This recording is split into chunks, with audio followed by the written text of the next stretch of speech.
Greetings and welcome to another Godfather Minute. This is our special Halloween episode of Godfather Minute. Really? Yeah, it's Shocktober. Oh, it's Shocktober, but this is not being released on Halloween. No, Halloween is on a Thursday this year. Wow, so you're pumping up Halloween. You're like the freaking U.S. economy, getting Christmas started in April. I have so many times I get compared to the U.S. economy. I'm bigger than U.S. Steel. Well, today we're talking about minute 116 and 116 of The Godfather. Is that right? 116. That's right, 116. Yes. Sweet 116. That's right. Do you think Hyman Roth celebrated his sweet 116th birthday party? Probably. Bring out a pink car, a gold telephone. When a man gets to this age, he likes to share the things he's earned. Alex, have a piece of cake. Bigger piece, please. Alex, repeat after me. E minuto. Numero. This is easy. 116. 116. You got it. Oh, cento meaning 100. Seis meaning 6, and dici meaning 10. That's it. 1610. 1,610. You just said 10610. Yeah. That's it. That's right. All right. So it's like a reverse logic. it's a twist. It makes it. So when you go to Sicily, you have to continue to apply that reverse logic. You order dessert first. Mm-hmm. And then you order your entree, and then you finish with your appetizer. Now, do I eat them in that order as well, or do I just order them in that? Do I just order them? You eat and order them that So it's way. like Sicily's like Bizarro World or opposite land. Right, that's right. So instead of everyone eating breakfast, lunch, dinner, and dessert, they poop out dessert, dinner, lunch, and breakfast because it's the total opposite. I guess so. Yeah. Well, that kind of makes sense because you before you go to dinner at 7 a.m. Mm-hmm. I don't want to go there. I don't want to sink to bathroom level. Well, we should. You know where we do want to go? Minute 116. Okay, let's do it. 116. It's Connie and Carlo. Mm-hmm. Connie has just received a telephone call from Carlo's girlfriend. We think. That's right, a friend of Carlo's. Yeah, I mean, it could have been Carlo. Right. It could have been a pre-recorded. Intoxicated Carlo, or Rags, or a Coach for that matter. Pre-recorded. We didn't even joke about the idea that it could be a pre-recorded like Carlo. A robocall, just calling all the houses in the neighborhood. You've been selected to receive a free vacuum cleaner from Cleaner. It's all misdialogued. So Connie and Carlo are getting into a big argument. Connie starts trashing the place, throwing dishes all over the place. Carlo is telling her to clean it up and calling her a spoiled, etc. And it ends with Carlo kicking in the bathroom door to continue his beating in private. Yeah. So a lover's quarrel. Would you consider this a lover's quarrel?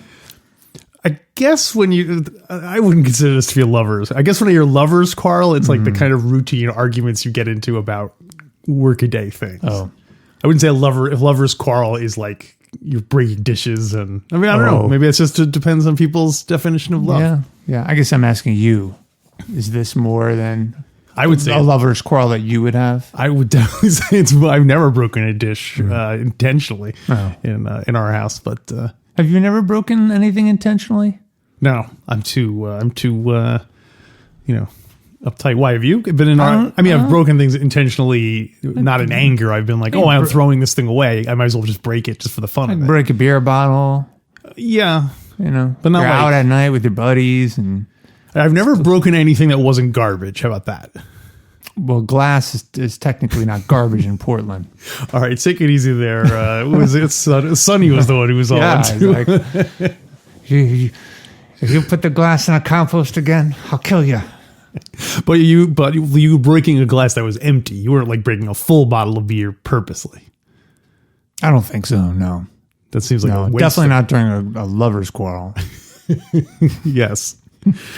Have you ever pulled a knife on someone? Because in this minute, Connie pulls a knife, right? She does, yes. Have you ever pulled a knife on someone? I've never pulled a knife on anyone that I can think of. Either in anger or not. Well, I mean, I guess I've done it jokingly with people. Yeah. Did the other person take it as a joke? I don't know if they knew it was a joke or not. Because they got all upset and gave me their money and stuff. And then I just left. I was like, I don't care, So I don't know if they knew it was a joke or not. I got the money, so I guess. Yeah, well, joke's on them. Yeah, joke's on them. Yeah. If they hold me in, I'd be like, dude, it was a joke the whole time. You were so stupid. This is what you go to college, you get stupid. You should try that more often if people are just going to give you money. Yeah. And you could just walk away. Let's try it. Okay. Between the two of us, gosh, we would look like big thug brothers. Just walk downtown this Saturday night, break some bottles so people know we're serious. So one thing I thought was, going through them in order before they actually start getting too physical. Well, I guess Connie's already breaking dishes. And stuff. But it made me sad for Connie that she went to the trouble of, because we learned last week that she had already made dinner and it was on the table and it was getting cold. And so it's seeing the thing all set up there, little pathetic little candles lit and everything. Oh, it just made me feel bad for poor Connie. Yeah, I know. The wine and the pitcher. Yeah. And in the previous minute, when he said, I'm not hungry, she said, you just told me to make dinner. You imagine how frustrating that would be? Oh, sure, yeah. Someone that you put all this time into it. She probably feels she definitely feels it's her responsibility to keep him fed. And he's just completely shutting her out. Well, I mean, to play the devil's advocate for a second, maybe if Connie wasn't so intense, Carlo wouldn't have to be running around town chasing tail everywhere. You think that's what it is? I'm just saying, Yeah. I don't know. I can't get inside the head of Carlo or Connie. I can't help but feel like Carlo's motivation is to get a bigger piece of the action, something in it for him. Well, so last week we were questioning how much of this was intentional or not. Again, throughout this minute, it does not seem like he's doing it just for the sake of Sonny.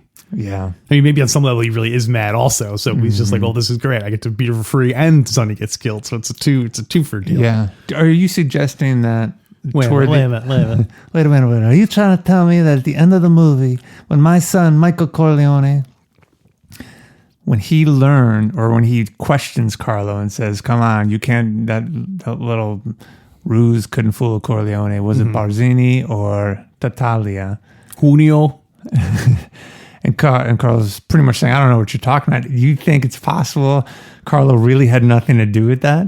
But Mikey is saying, no, I know you had something to do with it. Who was it? So the same way Carlo is just sort of kind of like the torturing line of questioning gets you nowhere. People will lie just to try to get out of it. Yeah. Do you think maybe Carlo really had nothing to do with it? It's kind of like the same way that he let Sonny beat him up. He could have fought back against Sonny, but he knew that it's not worth it because it would just get him in bigger trouble. So maybe he's just like, you know what? I'll just go along with Mikey. He's giving me a plane ticket. He wouldn't make his kid an orphan. Yeah. And so on. Yeah. Maybe he really is innocent and just a sucker. Yeah.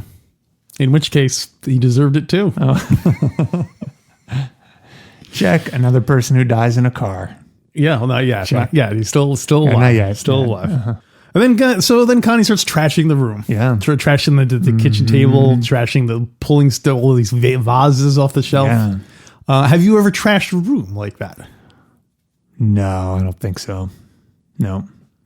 I played in a band for many years and... You guys never trashed a room? Never trashed a room. Well, we were kind of nerdy rock and rollers. Since you said you didn't trash a room, I assumed that to be the case. We would do our share of partying, but we would go back to the room at 4 a.m. and just read. Play a little skip wind down. Yeah, it never makes sense to me to trash a room. Yeah. So you don't think it'd just be fun just for the sake of it? Oh, it would totally be fun, but I guess I just had that sense of doing right. I think someone has to clean this up, and I'm going to have to pay for it. Somebody has to what? Someone. Dang, I can't believe I missed that. Yeah, I don't think I trashed a room. I'm trying to think of anything I just straight up trashed. Like in a junkyard, or is there television? Am I just making it up in my head?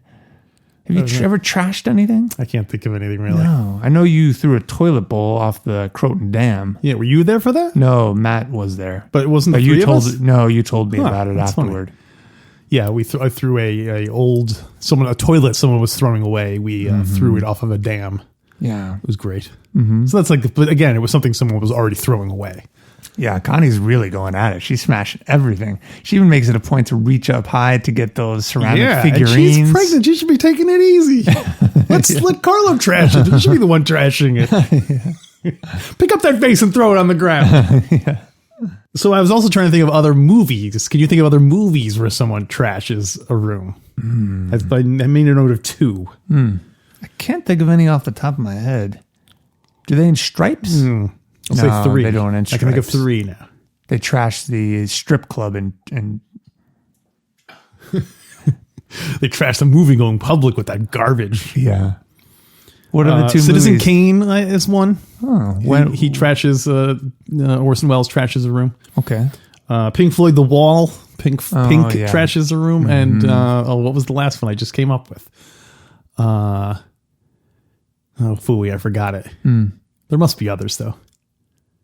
Oh, I can think of another one in. Is it in this movie? Oh, it's in GF2 where Senator Geary trashes the hotel room.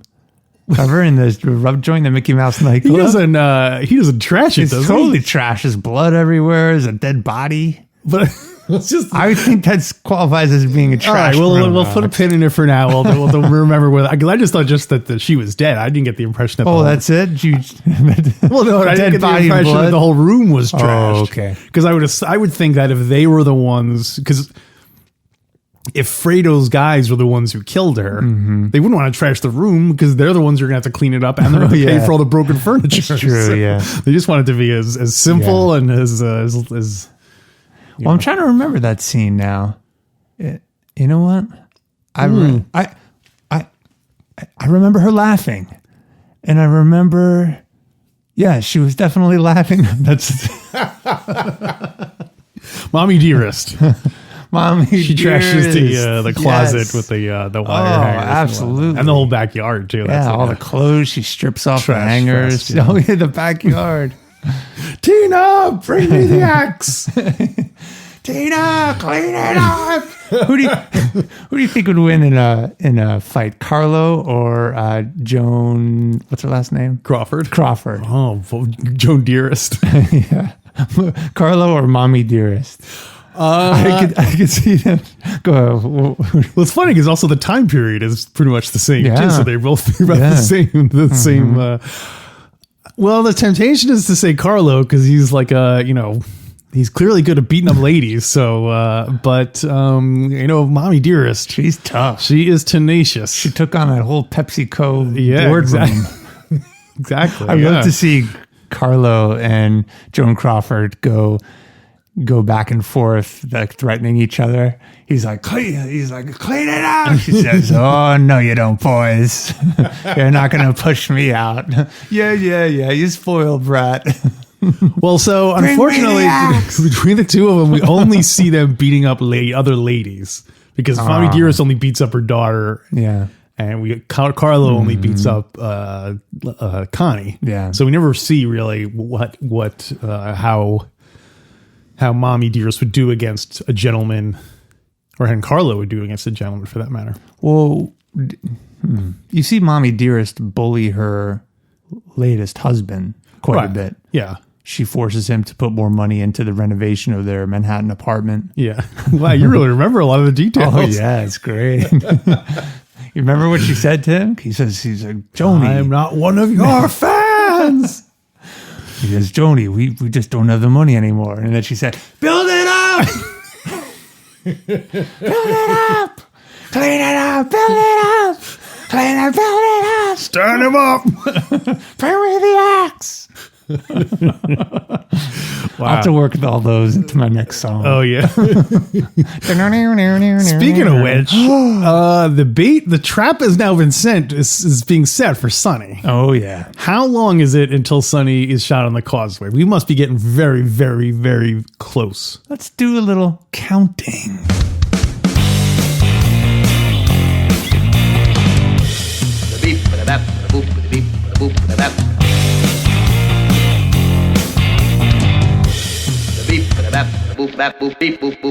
Pop had Jinko, you're stuck with Hagen. The also might not even be in the car, Sonny. But he's right to steal his heart, lots of money he'll be making. A lot of money in that white car. Lucy, I'm home. Made a big mistake, should have kept your mouth shut. Sonny was hot for my deal. You can't talk business with him. And Carlo made a mess, now you gotta clean it up. Now clean it up! Pop's in a coma, Fredo's losing his mind. Where the hell is Luca? You are out of time. Tick tock, we're counting down every day. What can I do? What can I do? To get to Carlo, gotta make it through the causeway. Sonny on the causeway. Listen to me, you better listen to Clemenza's wife. Don't forget the cannoli. Yeah. You're gonna pay the final toll with your life. That's right. It's minute 119. 3 minutes. Wow. That's all Jimmy Cahn's got left in his contract. Man, his contract. Jimmy contract. James Caan? Yeah, James contract. James Jimmy Kahn contract. James Jimmy the brains all over the contract. James Jimmy Kid Dynamite. Connie contract. Con. I lost track of where I was. Tracked. So it's funny, we should joke about that, because didn't Jimmy Caan, wasn't he upset he wasn't in the film as much as they had filmed? Yeah, he got cut out quite a bit. He's not in the movie. He got very stepped much. over. Yeah. Yeah. He apparently had a lot more emotional scenes. And James Caan thought they showed Sonny as being very one note, very like hot tempered. Very weak. Yeah. Very weak. What did he expect? What did Jimmy Caan expect from his portrayal of Sonny? Well, I guess he filmed. There were other scenes he filmed where it showed Sonny all like sad, all thoughtful, all going I guess going to see bring Kay to rom-coms or something. I'm just telling you what Jimmy Caan said, that there was like a big tearful scene where he was maybe explaining to someone about how Pop was shot. I could see. Remember how upset he got when word on the street he's already dead. Jimmy Caan. What's the matter with you?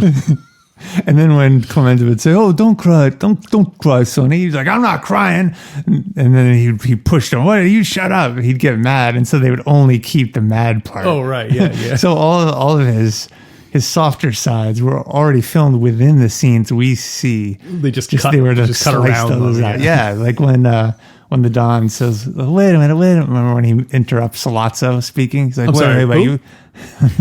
He says, "You're trying to wait. You telling me that the Tali guarantee? Wait a minute.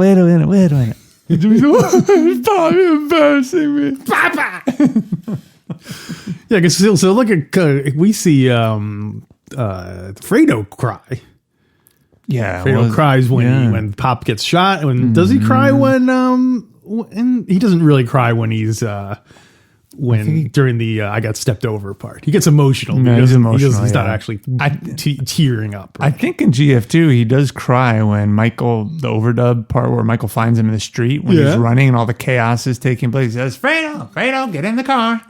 And I think Fredo's crying. He's running away. Is he really? I think so. He's all confused and running. He doesn't want to go with Michael. He's upset he's not going to get to see Superman anymore. What did they get Groucho to overdub those lines? Fredo, this is the only way off the island tonight. What else you got? I got a few things. I think it's kind of subtext in this scene, but I feel like, and I don't know if he was told to act this way, but I feel like Carlo wants her to clean up the room. Because he only says it like about 18 times in the space of this 1 minute. Why do you think he waits to say it? She's breaking all this stuff, Yeah. throwing stuff. She throws the wine at him, and he's just sort of like, yeah, just kind of walking around. And then finally, when she seems done, that's when he says, "Now clean it up." I don't Why doesn't know. he stop her while she's doing it? Well, I don't think he really cares about the stuff. I mean, because I'm sure the Corleones wind up paying for, all that stuff anyway. Yeah. I guess all their money comes from the Corleones, anyway. Yeah. It's not like Carlo owns the candy shop, but I don't know. Maybe he saw like she was getting to the end of stuff to break. So he's like, okay, I guess now this is the second phase where now I'm yelling at you to clean the stuff. Like he's letting her break as much as possible. So she has as much to break up. It's that much more frustrating. Yeah, exactly. Yeah, it's that much later he can stay out that night because Connie will still be cleaning. I think he was like, like watching her do it. All right, you spoiled guinea brat. And he was like, oh, I totally forgot. That's supposed to be beating her up for Sonny to get Sonny to come over here. So that's why he's suddenly like, oh, right. Oh, yeah, clean it up. Yeah, he's getting all mad. Terrible. So, Alex, you know what we have in this minute? What do we have? We have ourselves an overdub alert. Overdub alert. Overdub alert. Overdub alert. Overdub alert. Overdub alert. Overdub alert. Overdub alert. Oh, yeah, a lot of them. Did you notice that? Oh, totally. There's one that's straight up. You almost hear the background hiss. Just The sound of totally the tape recorder going. Yeah, I know. It totally stops. And you hear Carlo, he says, yeah, come on now. Kill me. Be a murderer like your father. Yeah, that's Completely overdubbed. all you Corleones are murderers. Yeah. It does sound like Carlo's voice. I think they got the same guy to do it. Yeah, I think Connie is dubbed at some point also. Oh, in this scene? Yeah. When she's running around? It's not surprising considering that she's breaking dishes everywhere. Yeah. They might have gotten not the best sound quality of the thing, but I know when I heard the dubbing, I was like, oh, Andy's gonna love this part. I know how they had gotten Abe Vigoda to overdub Mo Green's lines. So I was wondering if he had done Carlo's lines too. He's like, yeah, Bonnie. come on, Bonnie. Come on now. You always Kill me. Be a murderer like your father. he's Bonnie. waking up from a nap. Bonnie? Like he's Rip Van Winkle. Bonnie? That ruins all my arrangements. No, Sally, you didn't have any arrangements. It's okay. Go back to sleep.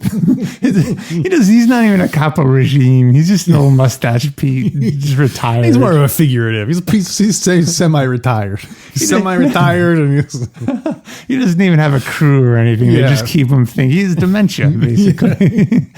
oh, poor fish. So yeah, overdub alert. Seriously, in this overdub in alert this scene. So, what do you think about that line? Be a murderer like your father. Pretty serious. I think that's an infamy that, at least in the mafia business, you would never shout out that the head of a crime family is a murderer. You don't know if your phones are being tapped. There could be someone right outside. He's yelling at you. Yeah, Someone could he's be right screaming. outside the door. Yeah. His date could be waiting for her outside the door. Yeah. It'd be great if he says that. Come on now, kill me, be a murderer like your father. And Hagen is right in the next room. He steps out. No, Carlo, you can't say that publicly, or else that could be proved in a court of law that Don Corleone had knowledge of the murders taking place. He's on his side. He's not like He's trying to protect the whole family. Oh, he's not trying to protect Connie. He's just trying to keep no. Keep it all under wraps. Well, he's got one client, Alex. That's true, and he's not interfere. Yeah, his responsibility is to protect Don Corleone. He's like a referee. They completely stop fighting. Foul. Carlo, you're in the penalty box for 3 minutes while you think about that. You're lucky that the police captain didn't know. Guy comes out with the broom. He's like pushing away all the broken dishes for the next round. And they bring in all new plates, a whole new pitcher of wine for them to break and throw. I think dishes have to be like porcelain has to be among the most satisfying things to break. How come? I think it's just the sound of it and it looks, but it's not like glass where you're worried you're going to get hit by a piece of glass. It's I don't know, porcelain, so you can. Yeah, it seems more satisfying. Yeah, I wonder how easy it is to smash a whole dish. Connie's just kind of pushing them off shelves and they're breaking, but I don't know. The stuff that we have is Seems pretty strong. Well, don't forget, she's using at least 46, Yeah, the that's latest true. plates. Yeah, things are probably made a little We have more like strong. space age polymers and Yeah. so on. Are we living in the space age? You think so? I guess that's running true. out of space. I'm feeling my age. Barney? Did we land on the moon, Barney?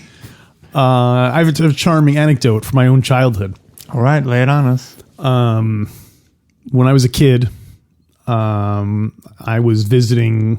I don't think you were. You might not even have been born during this story because I was a little kid, or must have been a baby. I'm surprised you remember. You're Just a little kid. baby. Well, I've heard our parents tell the story. I don't remember it firsthand, but apparently, I was over at my friend Jim's house, and my mom was hanging out with his mom upstairs, and we were down in the furnished basement playing. And this furnished basement had a bar. Oh, I remember the bar. And behind the bar, they had this. It must have been like a what's that? It's that liqueur. It's like you put it in. It's like a creamy kind of liqueur. Oh, like Bailey's? Bailey's. There must have been like a Bailey's giveaway or something because it was a series of like 10 Santa Claus cups, like teacups that are shaped like Santa Claus heads, Oh, and then a okay. big Santa Claus pitcher. I guess you're supposed to put Christmas cocktails in it and mix it and pour it out. Was it all labeled Bailey's? No, but I don't know. For some reason, it just reminds me of something that you'd get with like a Bailey set or something. It might not even have been that. But so apparently, my friend Jim and I were we went behind the bar and we were taking the ceramic Santa Claus mugs and like a la a grenade, we're hurling them over the bar and hearing them crash on the floor in the other side of the room. That's awesome. And so apparently by the time my mom and Jim's mom heard this and came running downstairs, there was only one Santa Claus mug and one Santa Claus pitcher left. We had broken like all the other 9 mugs. awesome. So I guess that's close as I've ever come Yeah. to trashing a place. And maybe why I find the sound of crockery breaking so satisfying. That's great. That's a great story. And I remember if we had to clean it up. Connie had to clean it up. That's very symbolic of your feelings about Christmas now. What's that? Smash it all, destroy it. Except for the mug and and one small one. Well, I have some things from the book. Oh yeah, is Yeah. the book the same? The book is pretty much the same, right? The book is more or less the same as the movie. The book is different than the movie. The book is different than the movie. The book is different. The book is different. The book is different than the movie. Yeah.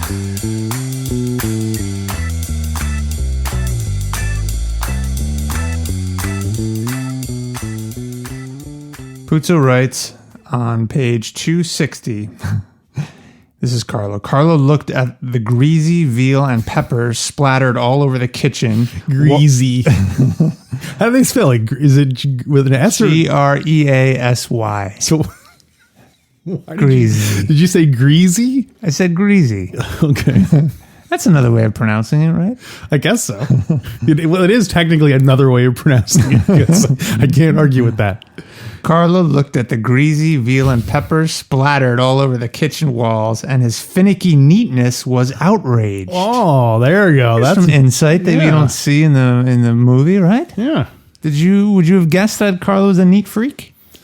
Well, Likes everything in its the place. line he probably says more than anything else in the whole movie is "clean it up." So I guess I should have seen that coming. It's true. He starts to yell at Connie. They fight. Blah blah blah. I'm going to jump to the knife. Connie retreated to the kitchen cabinets, and her hand went into one of the drawers to haul out the long bread knife. Oh, it's a bread knife. Doesn't look like a bread knife in the movie. The bread knife sort of has that rounded edge. Do you think they It's mean not bread one for knife like? stabbing? Yeah. Do you think they mean bread knife like the kind you use to spread butter, or the bread I don't knife think the so. kind you use to cut through? I know the, a bread knife is the one that you use to slice the bread, which does not have a pointy end. But Anyway, well, and then the next sentence is Carlo laughed. Maybe it's a bread knife. yeah. Yeah. Cut me off like a loafer. You know what they should have got for this? They should have got the Turk.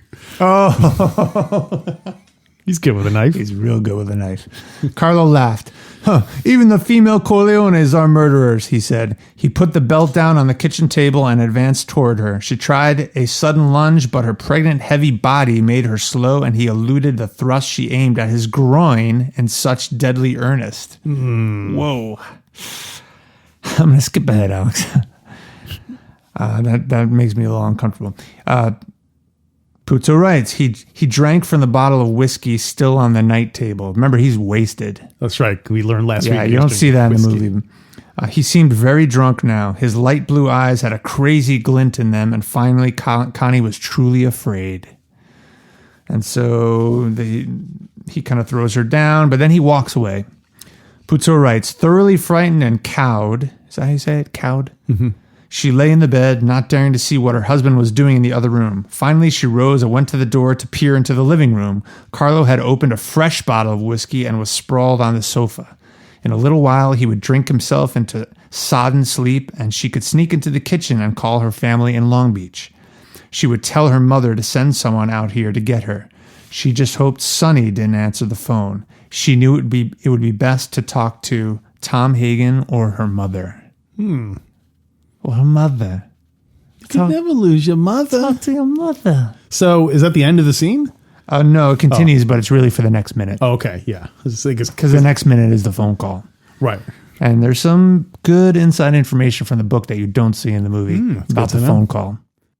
So she calls, she's planning to call home and to talk to Mama and to say, Mama, can you send, I guess, one of the button men to pick her up? Yeah, I think so. Send anyone. Yeah. That's a good, that's a nice... a nice service. Yeah. I wish we had a fleet of button men willing to do our every bidding. Yeah, and armed, even better. Yeah. Right? Buffers. We need buffers is what we need. Yeah, a whole lot of buffers, Alex. A whole lot of buffers.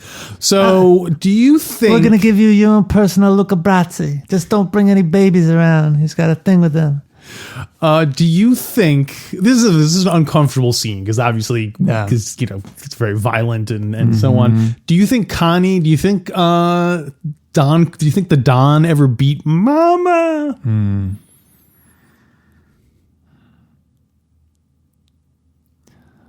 Boy, good question. I don't know. I mean, I'm sure everything I've read in the book there's no indication of that, but I mean, odds are. I mean, it seems, statistically, it seems like, statistically, yeah. He must have raised his hand to her at some point. But do you think she would have disobeyed or done any? What would she? I guess starting earlier, what would she have done to deserve that? Yeah, maybe she didn't cook something properly. Maybe she started breaking dishes all over the house because my Gumar was coming over later. Yeah, don't know. Could be anything. It really could. Statistically, yes, but it does seem slightly out of character. Right, because we like the Don. Because we like the Don. We don't want him. It's a very white American perspective. Oh, the Don wouldn't do this. Oh, right. But you're right. He probably has. He probably still does. Yeah. Yeah. Wow. Yeah. Well, what are you doing singing at the wedding? You're off pitch. I don't want to go there and start joking about that. Yeah. Sorry.